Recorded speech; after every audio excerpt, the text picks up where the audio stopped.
सहनाववतु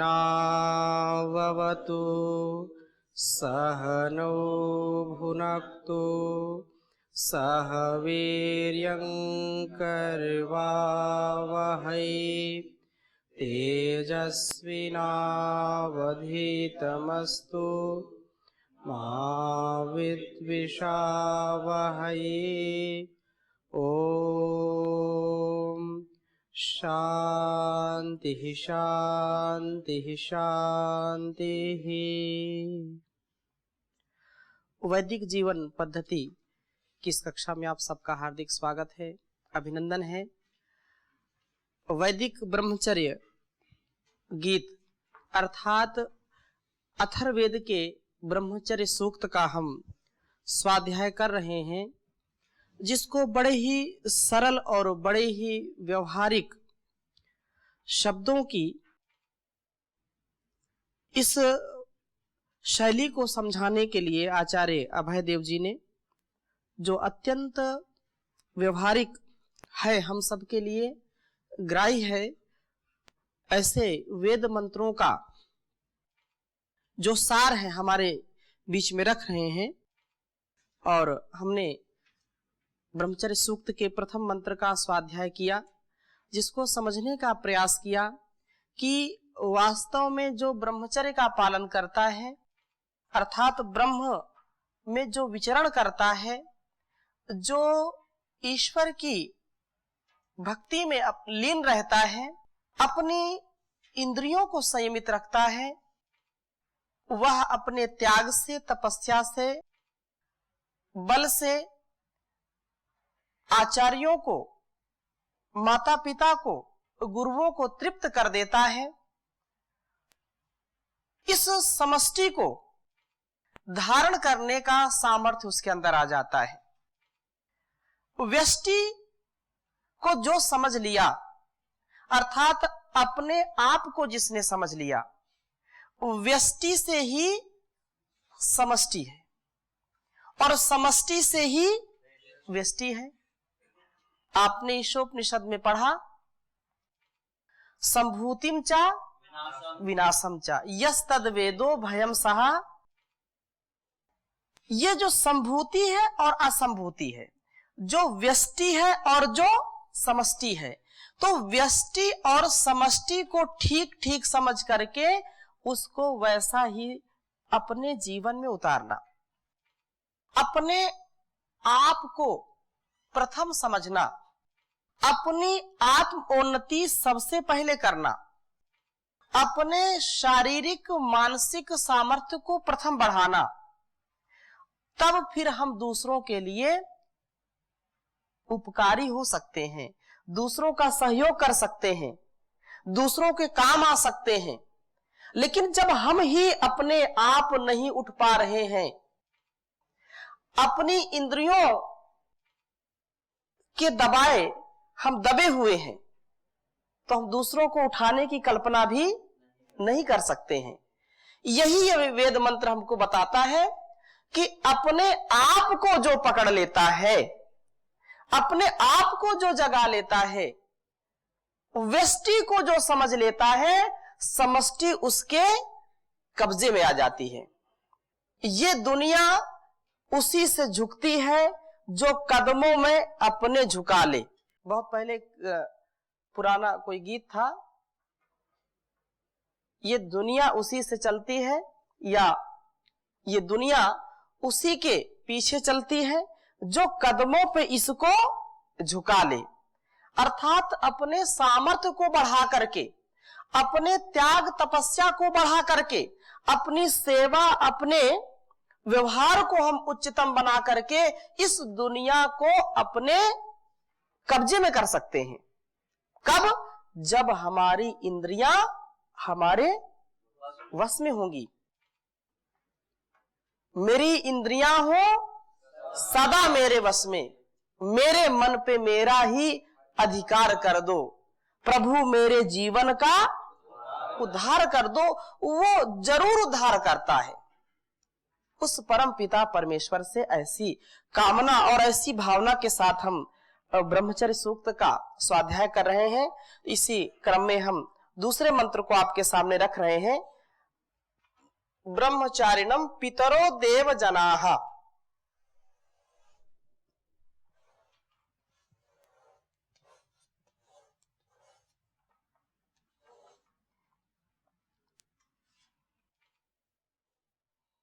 पृथक देवा अनुसंयन्ति सर्वे। पृथक देवा अनुसंयन्ति सर्वे।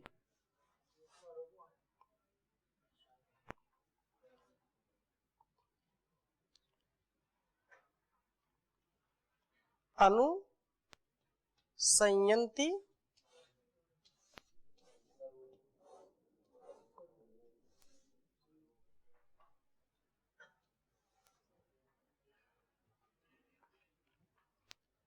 अनुसंयन्ति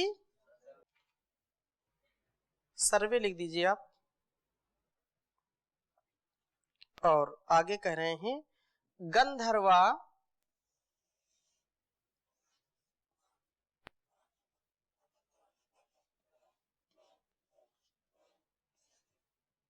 गंधर्वा एनम अन्वयान।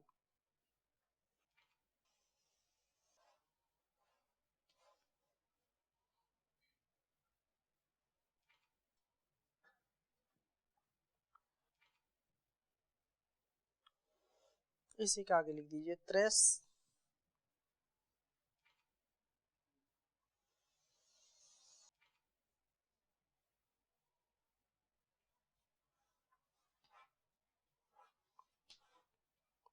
त्रिंशत्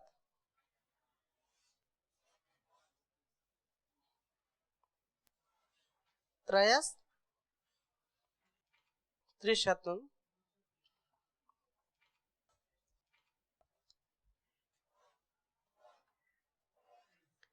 त्रिशताः।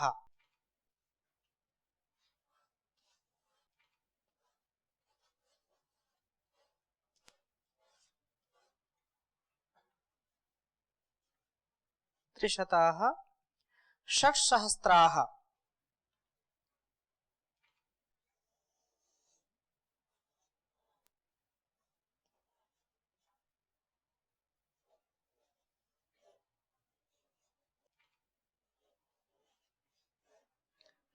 षट्सहस्राः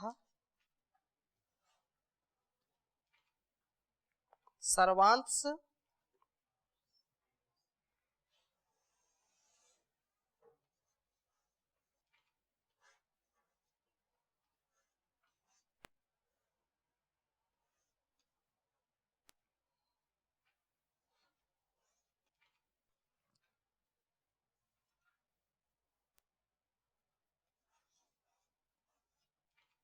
देवांस तपसा।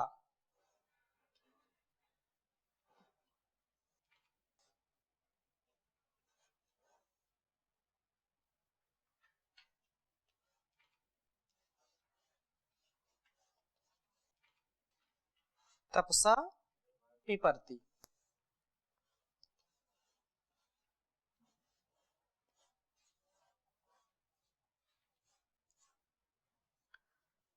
उच्चारण करेंगे ब्रह्मचारिणम पितरो देवजनाः पृथक देवा अनुसंयन्ति सर्वे गंधर्वा एनम अन्वयन्। त्रयस्त्रिंशत् इसमें आप हाथ लगा दे। त्रयस्त्रिंशत् त्रिशताः षट्सहस्राः सर्वांस देवांस तपसा पिपर्ति। ब्रह्मचारिणम पितरो देवजनाः पृथक देवा अनुसंयन्ति सर्वे गंधर्वा एनम अन्वयान्। त्रयस्त्रिंशत् त्रिशताः षट्सहस्राः सर्वांश देवांश तपसा पिपरति। बहुत ही रहस्य को लिए हुए यह मंत्र विशेष हमको उपदेश कर रहा है, हमारा मार्ग प्रशस्त कर रहा है कि ब्रह्मचारिणम पितरो देव जनाः। पितरो देव जनाः अर्थात जो रक्षा करने वाले पितर, पितर जो हमारी रक्षा करते हैं। एक एक शब्द को बहुत ही व्यवहारिक ढंग से आगे खोलेंगे। वे पृथक सर्वे देवाः, पृथक सब देव लोग, क्योंकि पीछे हमने चर्चा की थी कि ये सारा जो अस्तित्व है, जो हमको कुछ देता है, जो हमको प्रकाशित करता है और स्वयं जो प्रकाशित होता है, वो कौन कहलाता है? देव कहलाता है। तो वह देव ब्रह्मचारिणम अनुसंयंती, वे जो देव है वो अनुसंयंती सर्वे, वो सभी देव पितर उसका अनुकरण करते हैं, उसका पीछे से सहयोग करते हैं, कभी उसको परेशान हताश निराश नहीं करते। अर्थात उसकी जो इच्छा होती है, उसकी इच्छा के अनुकूल वे देव लोग भी वैसे ही उसके साथ बर्ताव करते हैं जैसा वह चाहता है, उसके प्रतिकूल वे नहीं होते हैं, ब्रह्मचारी के पीछे चलते हैं। गंधर्वाः एनम अन्वायन, जो गौ पृथ्वी धनवाणी को धारण करने वाले देव इसके पीछे चलते हैं। त्रयस्त्रिंशताः षट्सहस्राः, जो 300 6000 ये देव हैं। ये कौन से देव हैं आगे उसकी चर्चा करेंगे, और आपने उपनिषद में भी इसको बहुत अच्छी प्रकार से पढ़ा है। तो इस ब्रह्मचारी को ये सब देव लोग क्या करते हैं? उसका सहयोग करते हैं, उसकी जो है सदा सेवा में लगे रहते हैं, उसके पीछे पीछे चलते हैं। कोई बड़ा व्यक्ति होता है तो उसके आगे कोई जाता नहीं है, उसका सम्मान करते हैं, सब उसके पीछे ही चलते हैं और केवल इशारे मात्र से उसको सब कुछ उपलब्ध कराते हैं। इंगितेन चेष्टितेन निमिषितेन, उसके इशारों से काम चलता है। थोड़ा सा इंगित भर कर दे, वो सब उसके उंगली में नाचते हैं, आंख दिखा दे तो सब डर जाते हैं। तो इंगितेन चेष्टितेन निमिषतेन, वो पलक झपकता है तो उसके इशारे से कार्य होता है। जो महिमाशाली होता है, जो बड़ा होता है, और जो कमजोर होता है वो पूरे शरीर का भी जोर लगा देता है तो भी लोग उसका कहना कभी नहीं मानते हैं। क्या? इसलिए इस बात का हमेशा ध्यान रखना चाहिए। ठीक है, हो सकता है किसी कारणवश शारीरिक उन्नति न हो पाए, उसमें माता पिता और उचित आहार, उचित संयम, संस्कार और पूर्व जन्मों के संस्कार भी लगे होते हैं। तो कम से कम जिस स्तर को हम अच्छा बना सकते हैं उस स्तर को बनाने का पूरा प्रयास हमको करना चाहिए, क्योंकि सामर्थ्य तो परमात्मा देता है, लेकिन कारण तो आपको ही उपस्थित करना पड़ेगा। किस कार्य को आप करना चाहते हैं, किस कार्य की प्राथमिकता आप जो है सबसे पहले रखते हैं, वैसे ही आपका तन मन और आपका ये कर्म वैसा बन जाता है। तो ये सब देव उसकी जो है हिफाजत करते हैं, उसकी सेवा में लगे रहते हैं। और सर्वांसा देवान तपसा पिपरति, सर्वांश देवा, वो देवान उन देवों को अपनी तपस्या से क्या करता है? तृप्त करता है। सब देवों को ब्रह्मचारी अपने तप से संतृप्त करता है, उनको कभी भी इस स्थिति में नहीं छोड़ता है कि उसका कोई जो है अहित कर सके, उसका अकल्याण कर सके। ब्रह्मचारी जगत को धारण करता है, यह बतलाते हुए प्रथम मंत्र में इतना तो कहा ही है कि सब देवता ब्रह्मचारी के अनुकूल हो जाते हैं, अर्थात देवता की अनुकूलता के द्वारा ही वह ब्रह्मचारी द्यावा पृथ्वी को धारण करता है। पर इस मंत्र में तो यही बात मुख्यतया और स्पष्टतया कही गई है कि सब देवता किस प्रकार ब्रह्मचारी के पीछे चलते हैं। ऐसा क्यों ना हो, जो मनुष्य ब्रह्म के लिए तपश्चर्या करने में लगा हुआ है, चाहे कितने कष्ट आवे उन्हें सहर्ष झेलता है। ये भक्ति करना सरल काम नहीं है। भज सेवायाम, आप सिद्धि करते हैं, सिद्धि की कि नहीं? नहीं की अभी। भज सेवायाम, ये सेवा जो है ना, ये इतना कठिन काम है कि सेवा करने के लिए भी बड़ा विवेक चाहिए, सेवा करने के लिए बहुत सहनशीलता चाहिए, सेवा करने के लिए संतोष चाहिए। जिसके अंदर धैर्य नहीं है, संतोष नहीं है, विवेक नहीं है, सहनशीलता नहीं है, क्षमा का भाव नहीं है, वो दुनिया में कभी अच्छा सेवक नहीं बन सकता। वो कभी किसी की सेवा नहीं कर सकता, क्योंकि सेवा करते करते भी लोग कितने अपमान सहते हैं। जैसे एक उदाहरण देते हैं, भले ही चिकित्सक जो डॉक्टर होते हैं शुल्क लेते हैं या उनको वेतन मिलता है, परंतु जो वैद्य हमारे होते थे, राजवैद्य होते थे, गांव में अभी भी ये विशेष परंपरा है, किसी को जीवन दान भी देते हैं तो भी 1 रुपया नहीं लेते हैं, किसी का विष उतारते हैं, किसी को कोई औषधि देते हैं। ये परंपरा हमारे यहाँ प्राचीन काल से रही है। परंतु किसी का कोई ऑपरेशन कर रहा है डॉक्टर, या उसको इंजेक्शन दे रहा है, उसकी भलाई के लिए वो कार्य कर रहा है, लेकिन उसको गाली सुननी पड़ती है।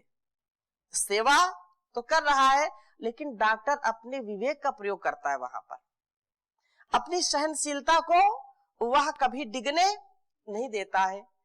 इसके कारण उसको जो है इतना पुण्य लगता है, अनेक लोगों के प्राणों की रक्षा करता है, लेकिन उसको सहनशीलता। अब ये कोई व्यक्ति जो है बहुत जो है टूटा फूटा है और डॉक्टर बोले कि टांका लगाने हैं या उसको इंजेक्शन लगाना है, और वो व्यक्ति डरता है, उसको बहुत झटकता है, पटकता है हाथ पैर को, डॉक्टर को गुस्सा आ जाए कि मैं इसका उपचार नहीं करता, तो कभी व्यक्ति ठीक हो सकता है क्या?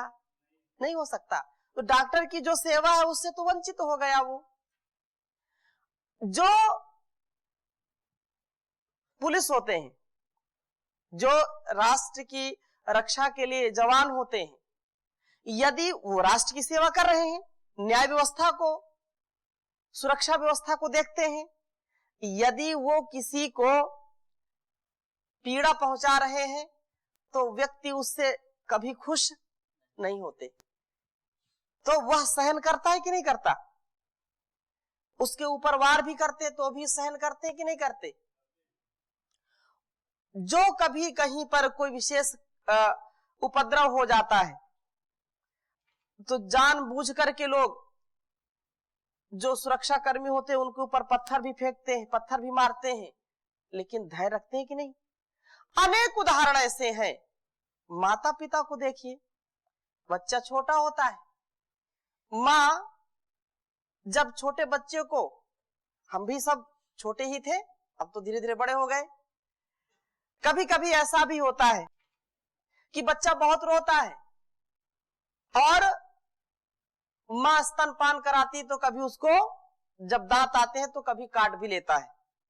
ऐसा पशु भी करते हैं, छोटे छोटे बच्चे जब उनके दांत आते हैं तो वो काट लेते हैं, लेकिन माँ उसको सहन करती कि नहीं करती? उसकी सेवा करती है बच्चे की, उसको पालती पोसती है, सहनशीलता के कारण।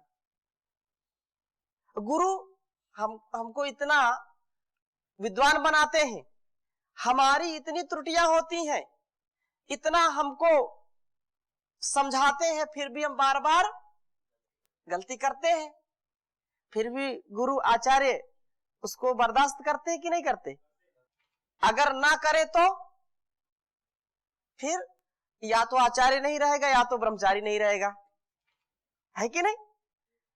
तो ये संसार का जो व्यवहार का चक्र है, इसमें सहनशीलता का विशेष आधान है, और ये जो कष्ट आता है उसको झेलता है। तो ये ब्रह्मचारी के लिए विशेष बात कह रहे हैं कि ऐसा क्यों न हो, मनुष्य ब्रह्म के लिए तपश्चर्या करने लगता है, चाहे कितने कष्ट आवे, उसे सहर्ष झेलता हुआ भी ब्रह्म का, केवल ब्रह्म का अनुसरण करता है।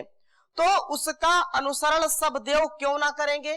अर्थात वो चाहे चिकित्सक हो, चाहे शिक्षक हो, चाहे परीक्षक हो, चाहे जवान हो, चाहे किसान हो, चाहे वैज्ञानिक हो, माता पिता गुरु आचार्य हो, ये सभी अपने अपने कर्तव्य को जब अच्छी प्रकार से करते हैं तो फिर लोग इनका मान करते हैं, इनका सम्मान करते हैं, इनकी पूजा करते हैं। करते हैं कि नहीं करते?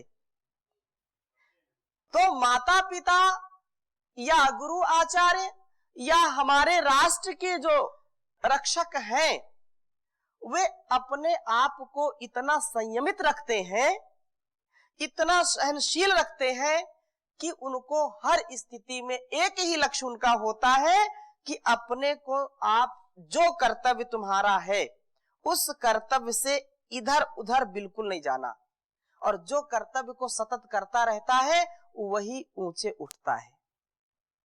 तो ब्रह्मचारी का जो कर्तव्य है, उस कर्तव्य को करते करते उसको कितनी समस्याएं आती हैं।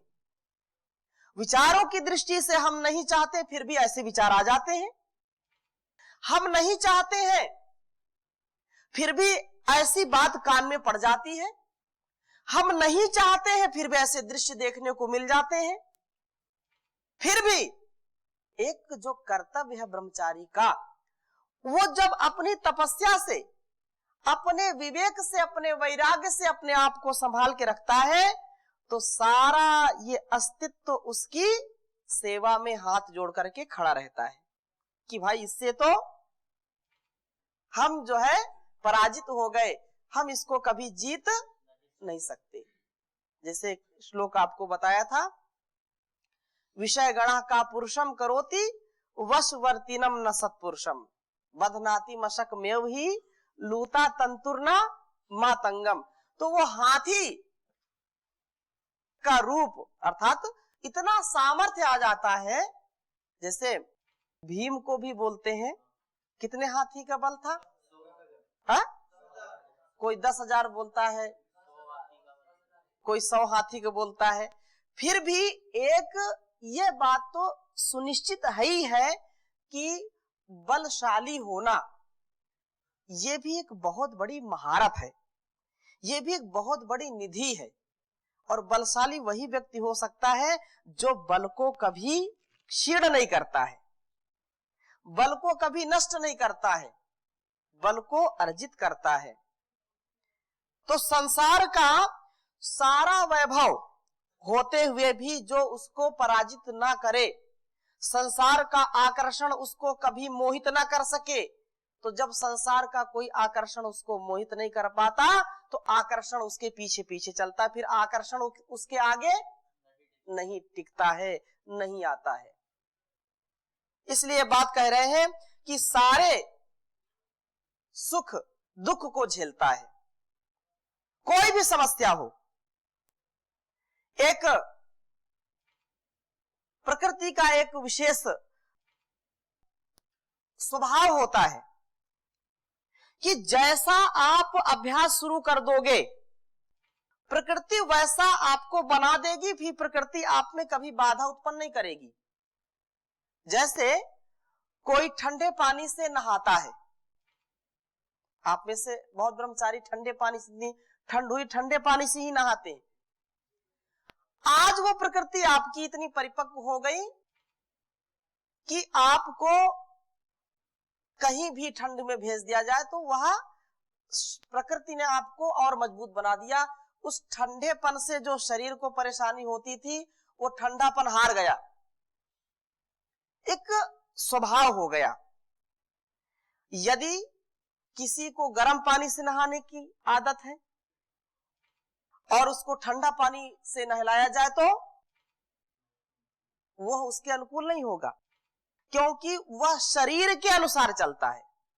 हाँ ठीक है, एक रोग की दृष्टि में अलग अलग चीजें हो सकती हैं, परंतु शरीर का जो स्वभाव है, जैसा जैसा आप बनाते जाएंगे वैसा वैसा इसमें सामर्थ्य आ जाएगा। तो ये बात कह रहे हैं कि जो महाराज का मेहमान हो गया, शरणागत हुआ है, उस महाराज के सब नौकर चाकर उसके नौकर चाकर क्यों ना बन जाएंगे। जैसे प्रधानमंत्री का कोई मित्र है, अब प्रधानमंत्री के साथ कितनी बड़ी सुरक्षा व्यवस्था चलती है, और वो जान गए कि ये तो प्रधानमंत्री का विशेष जो है मित्र है, तो जितनी सुरक्षा की व्यवस्था उसके लिए है वो ठीक है, एक अलग व्यवस्था होती है। एक राजा या जो राष्ट्र का राष्ट्र अध्यक्ष है, जब जानते हैं कि इतना इससे मित्रता है राष्ट्र अध्यक्ष से, तो कोई भी सुरक्षा कर्मी उसको रोकता टोकता नहीं है। वो जैसा जैसा बोलता है वैसा वैसा करते हैं। क्यों? कभी शिकायत कर देंगे तो नौकरी से भी हाथ धोना पड़ेगा। तो कहने का आशय, उस परम पिता परमेश्वर से बढ़कर के कोई महाराजा नहीं है। तो ये सारा जो वैभव है, इसमें कितना बड़ा किसी का पद हो, उस परमात्मा से बड़ा किसी का पद नहीं है। तो उस परमात्मा का जिसने सानिध्य प्राप्त कर लिया है, ब्रह्मचर्य से ब्रह्म का आचरण आरंभ कर दिया है, वे सारे वैभवशाली लोग, वे सारे देवता उसके आगे नतमस्तक रहेंगे, क्योंकि वह परमात्मा का एक विशेष सानिध्य प्राप्त आत्मा है, सानिध्य प्राप्त दिव्य आत्मा है, जिससे सब कुछ नीचे दब गया है, वो सबको नीचे दबा करके ऊपर उठ गया है। ऐसी स्थिति में सब उसका गुणगान करते हैं। तो इसका गुणगान हम और आगे करेंगे। आज यहीं पर विराम देते हैं। ओम शांति शांति शांति।